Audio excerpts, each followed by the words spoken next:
শ্রাবণ মাস ভগবান শিবের কাছে অত্যন্ত প্রিয় একটি সময়। তাই শিব ভক্তরা এটির জন্য বিশেষভাবে অপেক্ষা করে থাকেন সারা বছর ধরে। এই মাস জুড়ে ভগবান শিব ও মাতা পার্বতীর পূজা করা হয় মনোযোগ দিয়ে। এমনটা বিশ্বাস করা হয় যে এ মাসে করা আচার অনুযায়ী পূজা করলে সমস্ত সমস্যা দূর হয়ে যায়। এই মাসে অনেক কিছু বিশেষ হলেও সবুজ রঙের বিশেষ গুরুত্ব রয়েছে।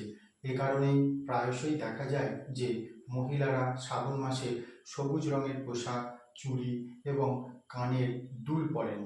আপনি কি কখনো ভেবে দেখেছেন কেন শ্রাবণ মাসে এইগুলো পরা হয়? ভগবান শিবের সঙ্গে সবুজ রঙের সম্পর্কটাই বা কি? শ্রাবণ মাসে বিবাহিত মহিলাদের জন্য সবুজ রং কেন শুভ, জেনে নিন জ্যোতিষশাস্ত্র মতে। জ্যোতিষশাস্ত্র মতে শ্রাবণ মাসকে সবুজের মাস হিসাবেও বিবেচনা করা হয়। কারণ বৃষ্টি এলে শুধু গাছগাছালাই নয়, পুরো পৃথিবী সবুজ দেখাতে শুরু করে। আসুন আমরা আপনাকে বলি যে সবুজ রং হলো প্রেম, সুখ এবং আনন্দের প্রতীক হিসাবে বিবেচিত হয়।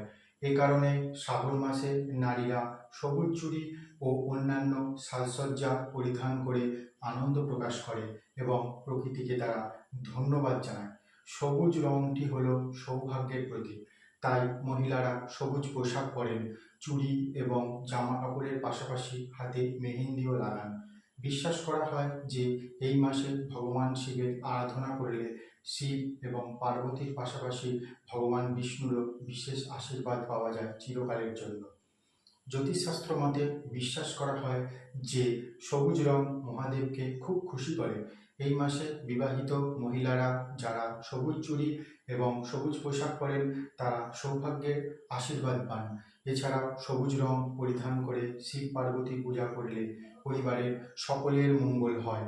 শ্রাবণ মাসে ভগবান শিবের আশীর্বাদ পেতে নানা ধরনের ব্যবস্থা নেওয়া হয়। এই পবিত্র মাসে সবুজ শাড়ি ও সবুজ চুড়ি পরলে ইতিবাচক শক্তি আসে আপনার দেহে, পরিবারে এবং সকলের ওপরে। এই ধরনের তথ্য সমৃদ্ধ আরও ভিডিও পেতে চ্যানেলে যদি নতুন হয়ে থাকেন তবে চ্যানেলটিকে সাবস্ক্রাইব করে রাখুন।